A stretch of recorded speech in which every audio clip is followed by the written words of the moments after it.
Namaste and welcome back to Mindful Serenity Yoga with Nancy. Today I'd like to talk about Samskaras. Why do I want to talk about Samskaras and what are Samskaras, crazy lady? I want to talk about this particular issue because I'm feeling within myself the rising and reactivation of Samskaras.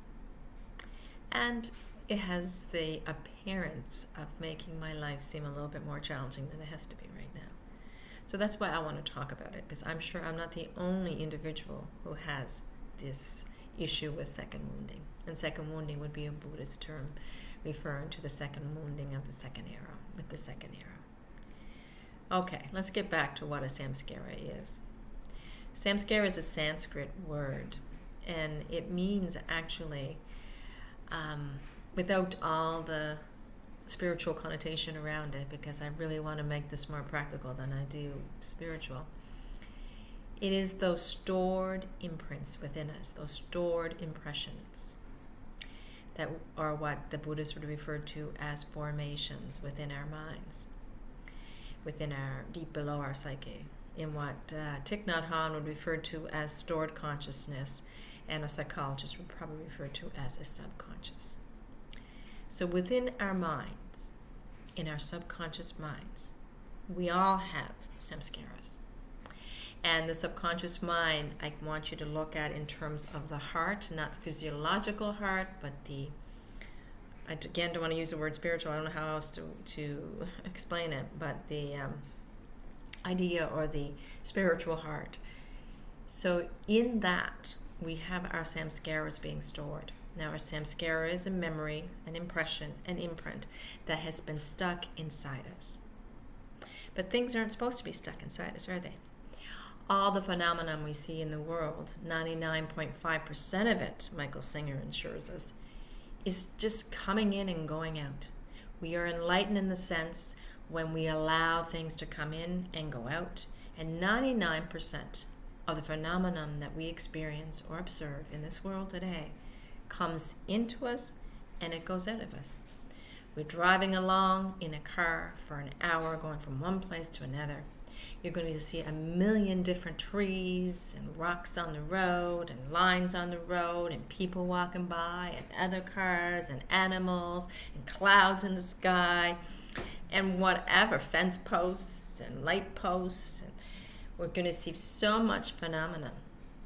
We are not going to be tripped up by 99% of that phenomenon. It's going to come into our senses, we're going to be aware of it to a certain degree, and then it's going to leave us. And that's what all phenomenon, all outer energy is supposed to do for us. We're supposed to be open to it. It comes into the heart says, oh yeah, and then it leaves. But with the samskara, we have something that's stuck in the heart. We have a knot, it's often referred to too in Buddhist terminology, within us. A knot or a blockage within us.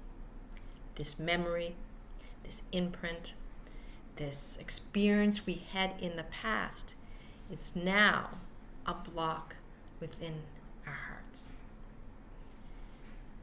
Our psyches, according to a great psychologist, and I'm not sure if it was B.F. Skinner, Freud, or Jung that said this, but it is said that our psyche is simply a collection or a product of all our learned experiences. Every memory we have that we cling to is a part of our psyche now. And our psyche is the reason why we react to the life experiences that we're experiencing right now. Our lives, then, are a result of our past experiences. How we live now, how happy we are now, how successful, how peaceful, how stressed, how depressed, is all a result of past. All a result of our samskaras. It's a pretty big notion to make, right? But I'm going to refer you to a book that speaks about this topic much better than I ever could, and that's Living Untethered by Michael A. Singer. And you might have heard of his first book, or I guess it would have been a second book, The Untethered Soul. Get these books if you want to know more about Samskaras, because he explains it in a way no one else can. So I am just using my own knowledge of yoga from being a yoga teacher and studying yoga for over a quarter of a century, and from my understanding of Buddhist philosophy, Taoism, and all the research and studying that I do to understand this process of awakening that I so want to be a part of. But Michael A. Singer says it in a way that's much better than I could ever say it. Regardless, when we're talking about samskaras, we need to know that our life is a result, a life that we're experiencing at the present moment is a result of these samskaras. Well, who is responsible for sticking these samskaras in us and for making these knots and these tangles within us that we're getting all caught up in, from keeping the heart from opening the way it should, so this flow of Shakti can flow through as it naturally would if it wasn't blocked. Okay, what's Shakti, crazy lady? Shakti, again, is just life energy. Let's look at it as prana, or life energy. That beautiful flow of love that's within every single one of us. And it will, because it is meant to, flow from the bottom to the top and out of us, if we let it, if we are not blocked. But many of us, if not all of us, have samskaras within our hearts that lead to a blockage of that flow. So the heart's kind of significant when you think of it that way. Why the heart? Well, what happens in coronary artery disease? We have a blockage of the major coronary arteries that feed the heart. We have a blockage due to plaque or clots that narrow the lumen, so the blood flow cannot get from one spot to the other. But blood, being determined to flow, needing to flow in the natural way that it does, is going to push through the plaque and push through the clot as much as it can. Because that's what it does. If it can't, it will circle around on the other side of the clot, just like our energy does, our Shakti energy does, when our heart, our mind, is blocked with a samskara, a past painful memory that we stuffed down through the process of suppression and repression, as the psychologists would tell us.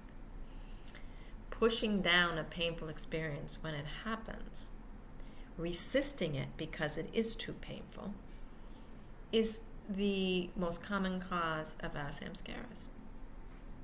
Let's say, for example, you were emotionally abused as a child. You had someone telling you constantly how inadequate you were, how much of a bother you were, how unwanted you were, how you can't do a darn thing right.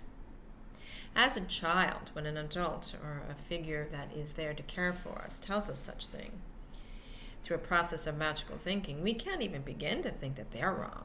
They have to be right because they're there to protect us. And we absorb their messages into our being.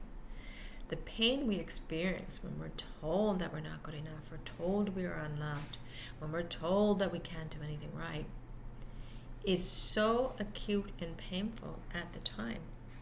We resist it to some degree. But what we resist persists. When we think that there's something in our life that is unpleasant that we want to push away, the mental process of pushing away is actually a process of pushing down, stuffing down into our core consciousness, our stored consciousness, that which we do not want to experience in the outer forms of consciousness, or our psyches, which would trail into our everyday lives.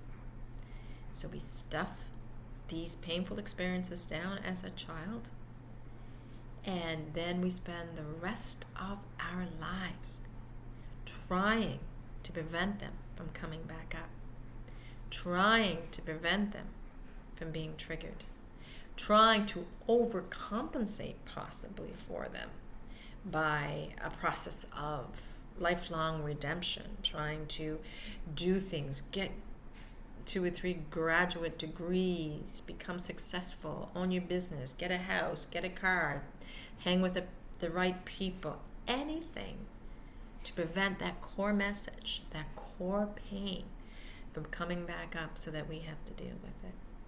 We didn't want to deal with it when it happened, so we pushed it down. We don't want to deal with it now. So we do whatever we can, pulling in from out there to make what's messed up in here feel okay, what's uncomfortable in here feel okay. And a lot of that feeling okay is not allowing that painful core memory, that painful samskara with all its intertwined emotional energy to come up so that we have to deal with it again. So you have this wounding, the samskara, this arrow, as the Buddhists would say, the initial arrow, inside you. The wound is still there and it's not healing because you're not allowing it to come up to heal and be released. And you're at work one day and you've done all these wonderful things to redeem yourself and you're constantly grabbing things there, but you're not fixing the wound because you're not dealing with the wound. It's still down in your stored consciousness. And your boss comes up and there's a look on your face, on the boss's face, that says, hey, things aren't okay. He pulls you aside and he tells you that what you did on the last project was totally unacceptable. It showed the work of someone who didn't know what they were doing. It was inadequate. And basically said, in a roundabout professional way, that you should be ashamed of yourself for passing in a project like that. Now, what your boss said at the time was painful enough. No one wants to hear such things, to feel that sting of rejection or criticism, to feel like they haven't done enough in their jobs. So there is definitely going to be a pain component there. But you've learned to push pain away, right? So you start pushing that the boss says away by getting mad at him, intellectualizing, projecting, blaming, displacing the pain of you not doing the job you were asked to do onto the boss for being overcritical, the situation was this, whatever. Anything you can do to push that pain, that shame that you also felt in the initial wounding down and away. When you push away, remember, you're not pushing away emotionally, you're pushing down further. So you're pushing the pain down from what the boss said, and all of a sudden it bumps against something. It bumps against your samskara. It bumps against that old wound that has yet to be healed. That wound that has the big arrow still sticking out of it, the first wounding arrow. And you've just jabbed a second arrow into that same wound. You're not dealing with the wounding that's happening now. You're not letting it go. All things are supposed to come in and go out of our hearts, remember. But no, because you did not want to deal with that pain, you pushed it down and it hit the samskara of the original wounding. You now have two arrows in the same wound, and ouch, does that hurt. It isn't the first wound that's the real source of the problem, or the second wound that's the real source of the problem. It's the first wounding. You have yet to deal with the first wound. But because you're not dealing with the second arrow, you can't get to the first arrow to heal that wound. That's typically how our samskaras work. And why are they such a problem? And why do they create such unhappiness in our lives? We all have a natural flow of energy within us. And the yogis would refer to it as Shakti energy. I don't care if you use that term or not. You have a natural flow of life energy in you that is positive and life-affirming, that is full of love and peace and bliss. And that is your natural birthright, to experience those things as a human being. And why aren't we experiencing them? Because of those samskaras. You have so much blockages in you. You have blocked the flow, just like those coronary arteries that are full of plaque or clots that block the flow of blood. You have blocked the flow of life energy, of love, of bliss, of peace through you. You have closed your heart. And when you close your heart, no Shakti comes through. or little Shakti comes through. That blockage, that samskara in your heart, is just like the Hoover Dam, Michael Singer describes. And behind the Hoover Dam is the Colorado River that wants nothing more and is determined to flow. Can't get past the blockage. Your Shakti energy can't get past the samskara of that original wounding and now the second wounding. But it's building up on the inside. It's twirling and swirling, trying. It has to go somewhere. It's looking for a way around or through. And it will do anything. That disturbed energy on the other side of your samskara is your emotion. And that's what emotion is. It's just pent up, disturbed energy. It can be disturbed in either way, positive or negative. But I'm using the negative connotation here. So you have this energy on the other side of your blockage, trying to push the blockage through, trying to get through, because Shakti will flow from the root chakra all the way up and out through the crown of 1,000 petals. That's what yoga is all about anyway, of getting that Shakti to flow. But we've blocked it with our samskaras, our memories. We have blocked Shakti, wanting to get through. We have the pain of the original wounding triggered by the pain of the second wounding, what your boss said, going through. So you have all this emotional energy. And a lot of times we base our decisions and our choices in life as a reaction to that emotional energy that's now flowing through us. And if we react based on these two arrows, we're probably not going to make the healthiest and most wholesome choices for ourselves or others. We may turn to the boss and say, "You blankety blank blank blank, I quit." Which might not be the most sensible thing to do just because you got criticism. Because it isn't really about what the boss said, is it? The boss really never did anything to make you feel uncomfortable inside. You stuffed your memories. You resisted what life was giving you. You pushed it down and said it's wrong, bad, shouldn't be, therefore I'm not dealing with it. But it didn't go away, did it?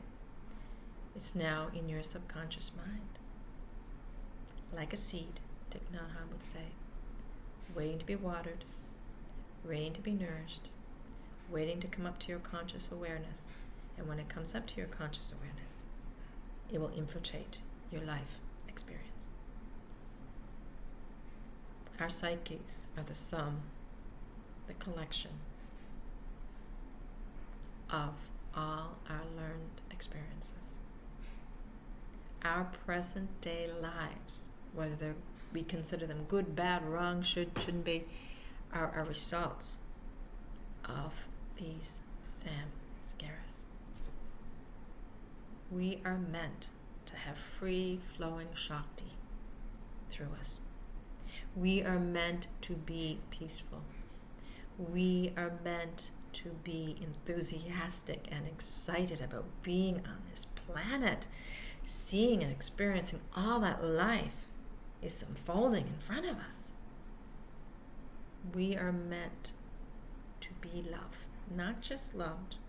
And our happiness should never be dependent on if someone else loves us or is able to fix the mess inside us. We are meant to love unconditionally because that is who we are. But because of our samskaras, because of our resistance in dealing with the pain they cause and anything that may trigger that pain, we have put our blockages not only in our heart, but in our lives. We're not going to have the experiences life has to offer as long as our samskaras are ruining and ruling our lives. And for most of us, that is the case. It's not what the world is giving you right now. It's not whether or not it's raining or you're getting a divorce or you've just got diagnosed with a terminal illness. Those things are terrible and challenging to deal with for sure as a human being. But it's what they do to us on the inside. What we assume they do to us on the inside. It's the triggering of the samskaras. What would life look like if we didn't have samskaras? If we didn't have just blocking our Shakti flow? Imagine feeling peaceful no matter what is happening around you. Imagine sitting in that doctor's office when they're looking across the desk at you, telling you that they found a mass on a part of your body and it doesn't look good. And you're just smiling and saying, oh, I'm in peace, okay. So that's what life has got for me, okay. Imagine feeling love for your spouse when they come to you and say, look at bud, I have something to tell you. I've been having an affair for the last 6 months and I'm leaving you for this person. Imagine still feeling love. Now, isn't that what we would want? Not our lives, not to be dependent on what's happening in the outside world. Our inner worlds to be so dependent on that. But to be completely free. Understanding that these feelings, these experiences inside us are there. You don't have to grab from the outside for them. You're already whole. You don't have to push away or push it down. You just have to experience what is, accepting all as it is, and just watching as it comes in. Heart stays open, watching as it goes out. Would that not be an amazing way to live our lives? Instead of constantly ruled by whether or not these samskaras get triggered. Constantly accepting the second arrows, the second woundings, instead of just allowing it all to flow right through. How do we do that? How do we let go of these samskaras, crazy lady, if they're so traumatic in us and they're so entwined, even in our musculature? How do you get rid of them? Well, Michael Singer reminds us we do not deal with the big samskaras right away. We don't deal with the original arrows. We just pull out the second arrows when they come in. When the boss says that to you, don't allow that arrow to get twisted inside your heart beside the original arrow. Be aware of what's going on in your own psyche. Be aware of how you're talking to yourself. Be aware of how you feel. Be aware of those samskaras. You don't have to dig them up right away. You just have to know they're there. And when you get wounded with another arrow, just pull it out. Let it go. Allow whatever's happening, boss growling at you, to come in. Accept it. Embrace it as a part of life, without judgment, without the should, shouldn't be, wrong, right, good, bad, and just let it go. Just like you would let 99% of the phenomenon you're experiencing on your drive from that 1 hour drive you've taken from one place to another, how you let that go, let this go.